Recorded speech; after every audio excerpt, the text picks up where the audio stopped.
వందనాలు. క్రిస్మస్ శుభాకాంక్షలు అందరికీ కూడా. ఇంత సంతోషంగా ఉన్నారా? నేనేం పలకట్లేదు. నేనైతే సంతోషంగా ఉన్నాను. ఎందుకంటే దేవుడు మన కోసం మన పాపం ఈ లోకంకి వచ్చి గొప్ప రక్షణ ఇచ్చాడు. దాన్ని బట్టి మనం ఎప్పుడు కూడా సంతోషంగా ఉండాలి. పిల్లరా, మనం దేవుని వాక్యంలోకి వెళ్ళిపోదాం. చూద్దామని లూకాసు వార్త తెలిసినట్లయితే పిల్లరా, లూకాసు వార్త 2వ అధ్యాయం పిల్లలు. లూకాసు వార్త 2వ అధ్యాయం 11వ వచనం చదువుకున్నామండి. దావీదు పట్టణమందు నేను రక్షకుడు మీ కొరకు పుట్టి ఉన్నాడు. ఈయన ప్రభువైన క్రీస్తు. చాలు పిల్లారా, మనము ఈ నవంబర్ 25 నుంచి డిసెంబర్ 25 దాకా ఈ మత్తయి సువార్త, లూకాసు వార్త ఇటే మనం తిరుగుతుంటాం. ఎన్నిసార్లు వింటున్నా కూడా మనము ఈ మాటలు వింటున్నా, మన చెవులో పడుతున్నాయి. కానీ ఆ మాట అంతర్గతం. మా పిల్లలు ఎవరు కూడా గోస చేయకూడదు. పిల్లరా, జాగ్రత్తగా విన్నట్లయితే ఇక్కడ రాయబడిన మాట, దావీదు పట్టణమందు నేడు రక్షకుడు మీ కొరకు పుట్టి ఉన్నాడు. అర్థం ఏంటి? రక్షకుడు అంటే ఏంటి? రక్షకుడు అంటే రక్షించే వ్యక్తి. దేవుడు రక్షిస్తాడు. ఏమండి, మనము చాలా విషయాలు ఉన్నాయి బైబిల్లో పిల్లారా. ఏమండి, మనం ఊరికి చదువుకోవటానికి మాత్రమే రక్షకుడు ఆయన, వినటానికి మాత్రమే రక్షకుడు ఆయన. కానీ మనకున్న ప్రాబ్లమ్స్, మనకున్న వాటి నుంచి విడిపించే వాడు మాత్రం కాదు. కొన్ని సందర్భాల్లో మనలో అవిశ్వాసం ఎలా ఉంటుంది పిల్లారా. చదువుకోవడానికి పెద్ద పెద్ద బ్యానర్లు చేర్చుకోవడానికి పేరు రాసుకి దావీదు పట్టణమందు నేడు రక్షకుడు మీ కొరకు పుట్టి ఉన్నాడు. ఎవరు పుట్టినాడు? ఆయన మన కొరకు పుట్టి ఉన్నాడు ఆయన. అయితే ఆ రక్షకుడిని మనం ఉపయోగించుకుంటున్నామా? ఆ రక్షకుడు మనకేనా లేకపోతే ఇతరులకా? చెప్పుకోవడానికి బాగానే ఉంటుంది పిల్లలు. ప్రభువా, నేను ఈ పరిస్థితిలో ఉన్నాను కదా, నువ్వు రక్షకుడు కదా, నువ్వు రక్షించే దేవుడు కదా, నన్నెందుకు నువ్వు రక్షించట్లేదు అని ఒకసారి మనం ఆలోచన చేసుకున్నామండి. ఒకసారి మనం ప్రశ్న వేసుకున్నామా? సహాయం కోసం మనము లేకపోతే ఏటో చూస్తున్నాం, కానీ రక్షించే దేవుడు మన కోసం ఆయన ఈ లోకానికి వచ్చాడు కదా. ప్రతి మానవుణ్ణి తన స్థితి మార్చేసి, తన పరిస్థితులన్నీ మార్చేసి రక్షించడానికే నేను ఉన్నానంటున్నాడు. కానీ మనము ఆయన సహాయం తీసుకుంటున్నామా లేదా ఆలోచన చేయాలి పిల్లలు. ఏమండి, తన ప్రజల్ని రక్షించడానికే వచ్చాడు. మత్తయి సువార్తలో ఉంది, తన ప్రజలని వారి పాపం నుండి ఆయన రక్షించున్నాడు. ఎవరైనా రక్షించేది ఆయన రక్షించుడు పిల్లలు, ఇంకెవరు కాదు పిల్లలా. మనం అనుకుంటామండి, కొన్ని పరిస్థితులు మన ముందున్నప్పుడు బంధువులు, స్నేహితులు, తన అనేవారు, మన అనేవారు ఎవరు కూడా కనబడతారా? కనపడరు. ఆ రోజు మనం ఒక్కలే ఇండివిజువల్ మనకే కనబడతాం. మనం అనుకుంటాం, అయ్యో వీళ్ళందరూ ఏమైపోయారు అనేవారందరూ కూడా, చెప్పేవారందరూ కూడా ఎక్కడ కనపడాలంటే కనపడవలసిన చోట కనపడరు పిల్లలు. ఏమండి, అదే భోజనాలు పెడుతున్నాం చెప్పండి, భోజనాలు పెడుతున్నామంటే ఇంకా మొత్తం ఎదుర్కొని అందరూ వస్తారు. నేనే తప్పేం కాదు, డిజైన్ అండి. కొంతమందికి మాట చెప్తుంటే కొద్దిగా బాధకరంగా ఉంటాయి, కానీ భోజనాల కంటే మొత్తం వస్తారు. అదే ఒక సమస్యలో ఉన్నారంటే తనని పట్టించుకోవడానికి, తను ఆదరించడానికి, లేకపోతే నేను ఉన్నాను అని చెప్పుకోవడానికి మాత్రము ఇలా ఎవరు కూడా కనపడండి. కానీ దేవుడు అంటున్నాడు, నేను ఉన్నాను. తన ప్రజల కోసము. ఏమండి, ఎవరి కోసము? తన ప్రజల కోసము. దేవుడు ఏర్పాటు చేస్తున్న జనాంగాన్ని కోసము, ఆయన బిడ్డల కోసం ఆయన ఎప్పుడు ఉంటాడు పిల్లారా. మనం ఏం చేస్తామంటే ఈ ప్రజల కోసము, వీటి కోసము ఆయన విడిచిపెడుతుంటాము. రక్షించే ఆయన్ని మనం వదిలేస్తుంటాము. వీళ్ళేం అవసరాల వరకే ఇల్లుండే వాళ్ళు, వీళ్ళు మనము వీళ్ళు మా కులం వాళ్ళండి, వీళ్ళు మా క్యాస్ట్ వాళ్ళండి, వీళ్ళు మా ఎవరు ఉంటారని ఉంటున్నారా? ఉంటారా? ఉండరు పిల్లలు. మనం వీళ్ళ ఆధారం చేసుకొని, మనం వీళ్ళ వరకు వీళ్ళ నమ్మకం ఉంచుకొని దేవాతి దేవుణ్ణి మనము ఎన్నోసార్లు మనం విడిచిపెట్టేసాం. ఎన్నోసార్లు మనం ఆయన్ని వదిలేసాం పిల్లలు. ఆలోచించేద్దాం ఒకసారి. మన పక్షమున ఉన్న దేవుడు గొప్పవాడు, శక్తివంతుడు పిల్లలు. ఆయన రక్షించగల సామర్థ్యం గల దేవుడు అండి. చాలా మందిని బైబిల్ రక్షించాడు పిల్లలు. అగ్ని గుండంలోకి వెళ్ళబోతున్నారు, వెళ్ళారు కూడా ఆల్రెడీ. రక్షించలేదు దేవుడు? రక్షించలేదండి, రక్షించాడండి. మరి గొప్ప విశ్వాసం ఉంది వారికి. శద్రకు మేషకు అబేద్నెగోలకి ఏముంది? గొప్ప విశ్వాసం ఉంది పిల్లారా. నా దేవుడు రక్షించగల దేవుడు, సమర్థుడు. ఈరోజు మన వాక్యాలు, బైబిల్లో వాక్యాలు ఎలా ఉన్నాయంటే, సండే స్కూల్ పిల్లలు కంఠస్థ వాక్యాలు చూడండి. ఆ కంఠస్థ వాక్యాలు చెప్పుకోవడానికి ఈ ఫోన్ లేదు, రోజు ఒక వాక్యము పెట్టుకోవడానికి ఇంట్లో లేదు, ఒకటి వెళ్ళినప్పుడు ఒకటి తగిలించుకోవడానికి, చర్చిలో చూడటానికి వరకే. ఇవి చూడటానికి, చదవటానికి మాత్రమే. కానీ అవి మన జీవితాల్లో ఇవి నెరవేర్పు జరుగుతుందా లేదా, నిజంగా ఈ దేవుడు మనల్ని కాపాడుతున్నా లేదా, ఆయన రక్షించగలదా లేదా అనేది ఆయా సందర్భాల్లో పిల్లారా మనం రుజువు చేసుకోవాల్సిన అవసరం ఉంది పిల్లారా. శద్రకు మేషకు అబేద్నెగోలకి ఆ సందర్భం వచ్చిందండి. వాళ్ళకి ఖచ్చితంగా దేవుడు సహాయం కావాలి. అక్కడ ఏం చేస్తారంటే పరిపూర్ణముగా దేవుని మీద ఆధారపడ్డారండి. వారిలో ఎక్కడ అవిశ్వాసం వచ్చినట్లు కనపడలేదు. మా దేవుడు రక్షించగల సామర్థ్యం గల దేవుడు. ఒకవేళ ఆయన రక్షించకపోయినా గానీ పర్వాలేదు, మేము మాత్రము ఈ తప్పు మాత్రము చెయ్యము, మేము మాత్రము ఇలాగ జీవించము, మేము మాత్రము చెప్పినట్లే మేము నడుచుకోము. వారి ముందు చాలా పరిస్థితులు ఉన్నాయండి. శద్రకు మేషకు అబేద్నెగోల జీవితంలో వారి ముందు చాలా పరిస్థితులు, చాలా ఒత్తిళ్లు ఉన్నాయి, రకరకాల పరిస్థితులు ఉన్నాయి. కానీ ఏ పరిస్థితిలో కూడా పిల్లారా వారి దేవుడిని ఆధారం చేసుకున్నారు పిల్లలు. వారు దేవుని మీద ఆధారపడ్డారు పిల్లారా. ఏమండి, మనుషుల మీద ఆధారపడితే మనుషులు ఏం చేస్తారు? వస్తున్నాపా అంటారు అంతే. ఏమండి, ఫోన్ చేసి వస్తున్నా అంటే వస్తున్నాపా అంటారు అంతే. వస్తారా? మళ్ళీ ఫోన్ చేస్తే కుదరలేదులేండి, అర్జెంట్ పని పడింది అంటారండి. అవునా కదా? అదే దేవుడిని ఆధారం చేసుకున్నట్లయితే దేవుడు వస్తానంటే రాడా? రాడా? ఖచ్చితంగా వస్తాను పిల్లలు. ఖచ్చితంగా అయినా వచ్చే దేవుడు పిల్లలు. నా ప్రియ దేవుని పిల్లలు ఆలోచించాలి. ఈరోజు మన ఒక ఆత్మీయ స్థితి ఎలా ఉండదంటే పిల్లారా, సంవత్సరాలు గడుస్తూనే ఉన్నాయి కానీ మనము దేవుని మనం పరిపూర్ణంగా అర్థం చేసుకోవట్లేదు, ఆధారపడలేదు పిల్లారా. అర్థమవుతుందండి? ఎన్నో క్రిస్మస్ మన జీవితం వచ్చిపోతూనే ఉన్నాయి. వచ్చినప్పుడల్లా మనం చూసాం, దావీదు పట్టణం మందు నేడు రక్షకుడు మీ కొరకు పుట్టి ఉన్నాడు, దావీదు పట్టణం మందు రక్షకుడు మీ కొరకు పుట్టి ఉన్నాడు. ఆయనకి ఇవే ఆనవాళ్ళు.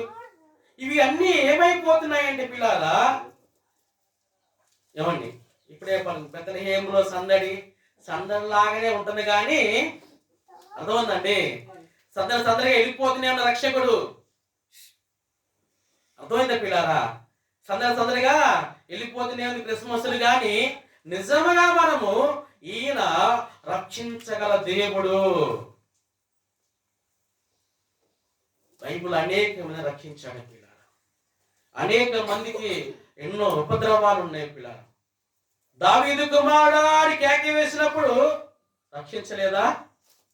రక్షించలేదండి, రక్షించాడండి. నేను అగాధములో ఉన్నానని యోనా ప్రార్థన చేశాడు. ఎక్కడ ఉన్నట్టు ఆయన? అగాధంలో ఉన్నాడంట. ఎవరు తీయలేని పరిస్థితి అది, ఎవరు కూడా అతను ఆదుకోలేని పరిస్థితి అది. దేవుడు ఆదుకోలేదండి, రక్షించలేదా దేవుడు యోనాని? రక్షించాడు పిల్ల. కానీ మనం ఏంటంటే మనము ప్రభువు దగ్గరికి వచ్చే విధానము వేరుగా ఉంటుంది పిల్ల. ప్రభువుని అడిగే విధానం వేరుగా ఉంటుందండి. రక్షకుడు అని ఆయన మనము ఏమండి తెలుసుకునే విధానం వేరుగా ఉంటుంది పిల్ల. ఇంకా నాకు నువ్వు తప్ప దిక్కు లేదన్నప్పుడు ఏం చేస్తాము? రాకి కాళ్ళు పట్టుకుంటా నేను, గడ్డాలు పట్టుకుంటా నేను. అయ్యా నువ్వు తప్ప నాకు దిక్కు లేదని రాకిని బతిమలాడితే వెళ్తున్నా కూడా ఏం చేస్తాను? నేను వెంట పడతాను నేను. అర్థమైందండి? మనకి వేరే ఆప్షన్ ఉన్నప్పుడు ఏం చేస్తాము? ఓయపో నేను నువ్వు కాబట్టి లేరా అని నేను మనసు అనుకుంటాను. పైకి అనకపోయినా కానీ ఏం చేస్తాను? పైకి అనకపోయినా కానీ నాకు ఒక ఆప్షన్ ఉంది, ఇంకొక ఆప్షన్ కూడా ఉంది.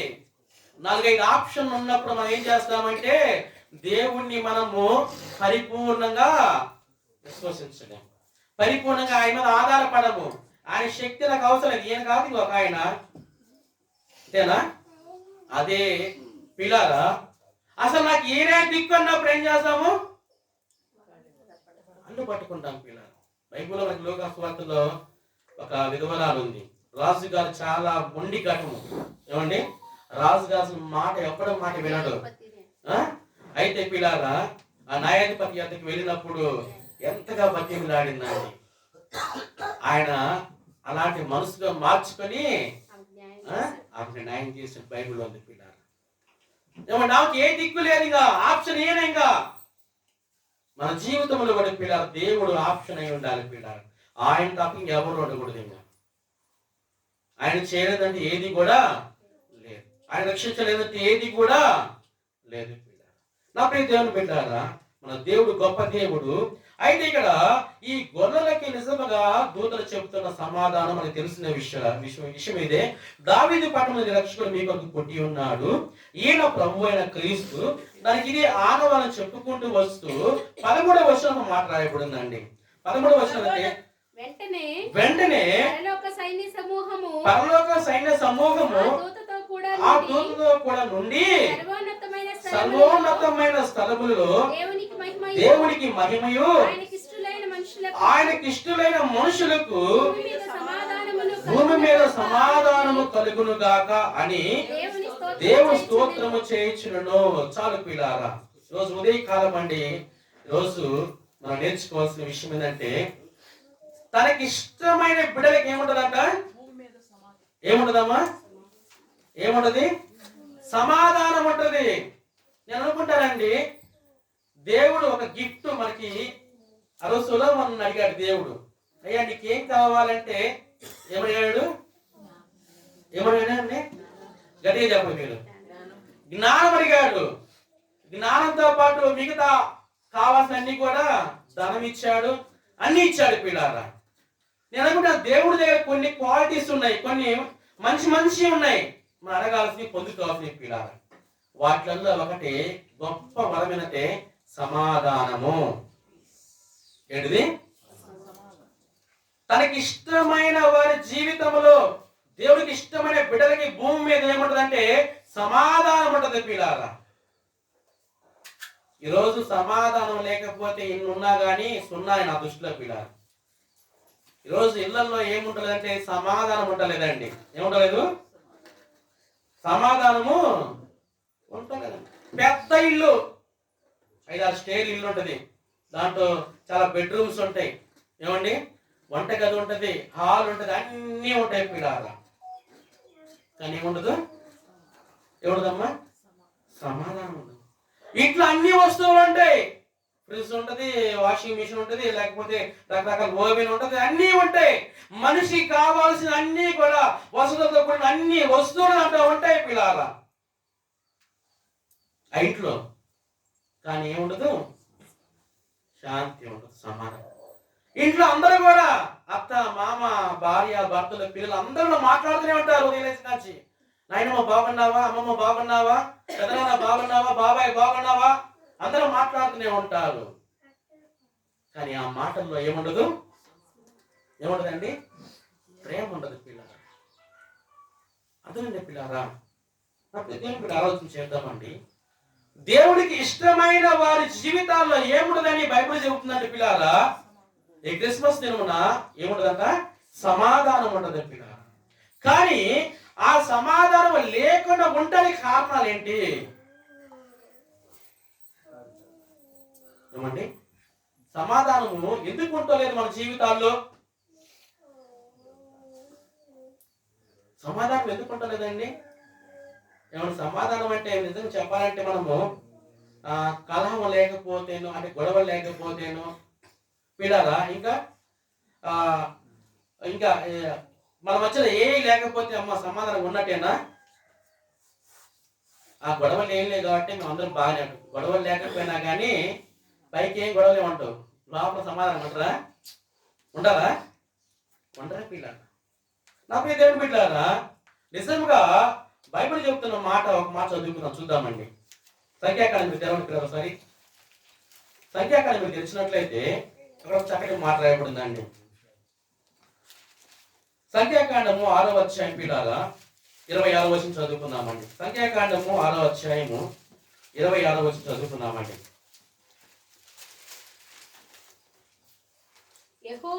యెహోవా నీ మీద తన సన్నిధి కాంతి ఉదయింపచేసి నీకు సమాధానము కలుగు చేయునుగాక.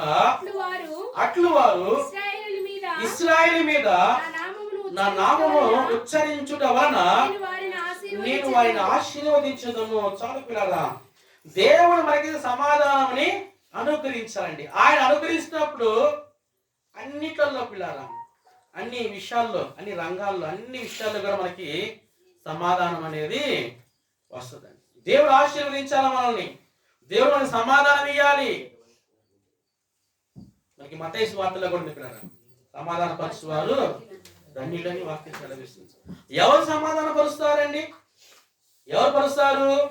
దేవుడి చేత ఎవరైతే సమాధాన పొందుకుంటారో, ఎవరైతే దేవుడి చేత సమాధాన పరచబడతారో వారు మాత్రమే ఏమండి సమాధానం ఉండగలుగుతారు.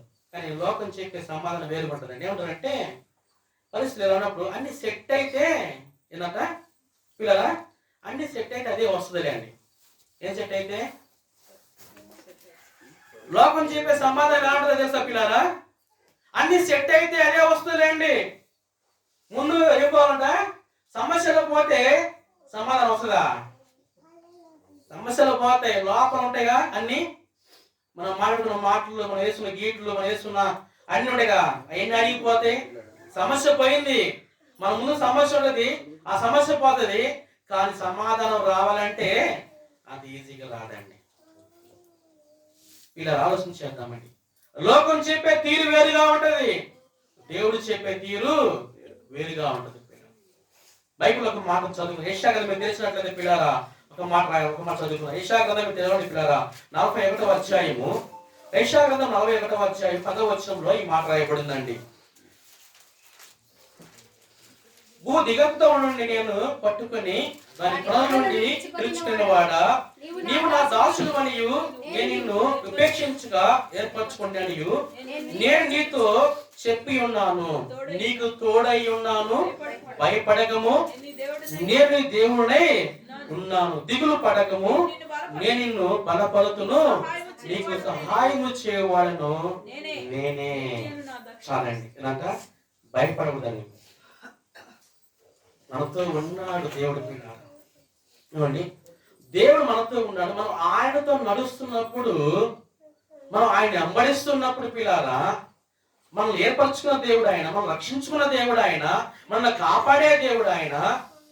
ఆయన మనతో ఉన్నాడు కదా, మనం భయపడాల్సిన అవసరం లేదు కదా అని మనం ధైర్యంగా ఉండి ఆయనతో నడుస్తున్నప్పుడు పిల్లారా ఖచ్చితంగా ఏమైతే అంటే సమస్యలు పోతాయి పిల్లారా. చెప్పదండి, సమస్యలు పోతాయండి. నిజమైన సమాధానం వస్తుంది పిల్లారా. దేవుడు మనతో ఉన్నప్పుడు గొప్ప సమాధానం వస్తుంది పిల్లారా. మనం దేవుడితో నడుస్తున్నప్పుడు గొప్ప సమాధానం వస్తుంది పిల్లారా. అప్పుడు దేవుడికి పెట్టారా, ఈరోజు మనము దేవుడిని వెంబడించడం మానేసండి. మనకు నచ్చినట్లు మనం వెళ్ళటం వల్లే అనేకమైన సమస్యలు పిల్లారా, అనేకమైన ఇబ్బందులు పిల్లారా, అనేకమైన పరిస్థితులు మన జీవితాల్లో తటస్థిస్తున్నాయండి. అనేకమైన పరిస్థితులు మన జీవితాల్లో అవి వస్తున్నాయి పిల్లారా. ఇక ఉదయకాలం ఆలోచన చేద్దామండి. మనం ఏం చేయాలంటే సమాధానం మనం ఏం చేయాలంట బైబిల్ చెబుతుంది, వెతికి వెంటాడలు బైబిల్ చెబుతున్నాయి. ఎందుకంటే అది చాలా ప్రాముఖ్యమైనది పిల్లారా. మనం దాన్ని వెంటాడిపోతే ఎన్ని ఉన్నా కానీ ఏమవుతుందండి, అన్ని ఉన్నా కానీ సున్నానే పిల్లారా. అప్పుడు దేవుని బిడ్డలు ఆలోచన చేద్దామండి.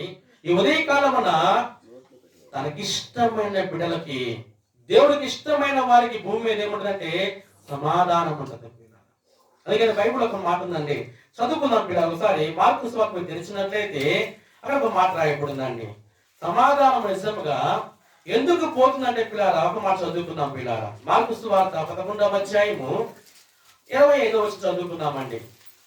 మార్కు సువార్త 11వ అధ్యాయము 25వ వచనం చదువుకున్నట్లయితే ఇక్కడ స్పష్టంగా రాయబడిందండి. మీరు ఒకరి మీద చదవండి. మీరు ఒకరి మీద విరోధమై మేమైనా మీకు ఒకని మీద విరోధం ఏమైనా కలిగి ఉన్న యెడల నిలువబడి మీరు నిలవబడి చేయనప్పుడు ప్రార్థన చేయనప్పుడల్లా క్షమించుడి. వారిని క్షమించుడి. పరలోకమందు అప్పుడు పరలోకమందును మీ తండ్రియు మీ తండ్రియు పాపములను క్షమించును. మీ పాపములను మనం చేస్తున్నామండి. ఇలారా మనం నిలబడి ప్రార్థించినప్పుడు, మోకరించి ప్రార్థించినప్పుడు, దేవుని సముఖంలోకి వచ్చి దేవుడి దగ్గర మన సమస్య ఆయన వెలబరుస్తున్నప్పుడు మొదటిగా మనం ఏం చేసుకోవాలండి? మనం ఏం చేయాలి? మనకి అంటే గోడ ఒకటి ఉన్నది పిల్లారా. ఏ గోడ అండి? పాపం మనలో ఉంటే దేవుడితో మనతో ఒక పెద్ద గోడ కట్టుబడి ఉన్నదని అర్థం చేసుకోవాలండి. అర్థమైందండి? దేవుడి సన్నిధికి మనం వచ్చినప్పుడు, ఆయన పాదాల ఎదుగు వచ్చినప్పుడు మనము మొట్టమొదటిగా మనకి ఆయన మధ్యలో ఏమి లేకుండా మనం చూసుకోవాలి పిల్లారా. కానీ ఒక పాపం అనే గోడ ఉంటే దాన్ని వెంటనే మనం తొలగించుకోండి. తొలగించుకోకపోతే మన ప్రార్థన ఏమైపోతుందండి? పరలోకము దేవుని సముఖముకి శాపపిల్లారా. మనం ఇతరులను క్షమించకుండా, ఇతరులను మనం క్షమాపణ అడగకుండా మనము మన ప్రార్థన చేయడం వల్ల మన దగ్గర నుంచి ఏమైపోతుందంటే సమాధానం పడుతుంది.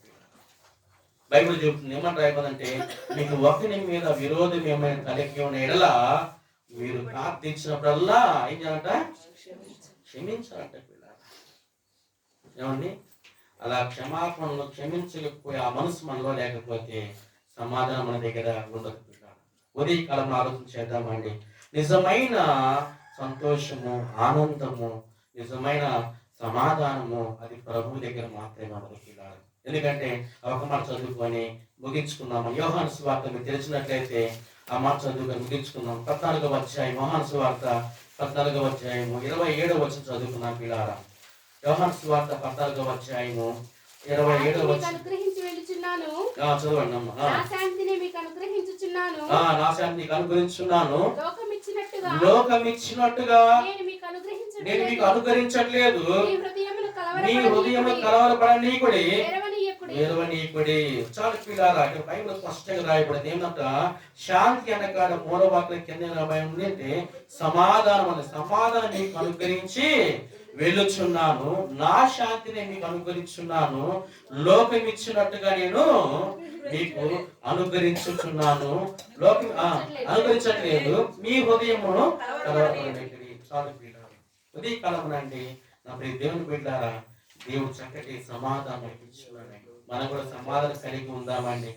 నిజంగా మన కుటుంబాల్లో మనకున్న పరిస్థితుల్లో అన్ని విషయాల్లో సమాధానంగా ఉన్నప్పుడు సమాధానం ఇచ్చిన గొప్ప ఐశ్వర్యం ఇంకేమి కూడా లేదు పిల్లలు.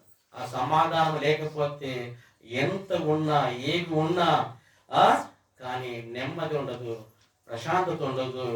పరిస్థితులన్నీ చాలా దారుణంగా మారిపోతాయి. నాకు ఈ దేవుని బిడ్డ క్రిస్మస్ సందర్భంగా దేవుడు తన ప్రజలకి భూమి మీద తనకి ఇష్టమైన ఏమి ఇస్తాడంట? సమాధానం ఇస్తున్నాడు. ఆ సమాధానము ఆయన రాకడ పర్యాంతం వరకు మనకి మన కుటుంబాల్లో దేవుడు అనుగ్రహించును గాక. కళ్ళు ఉంచుకున్నామండి, ప్రార్థన చేసుకున్నామండి. కళ్ళు ఉంచుదాం పిల్లలు, ప్రార్థన చేసుకున్నామండి.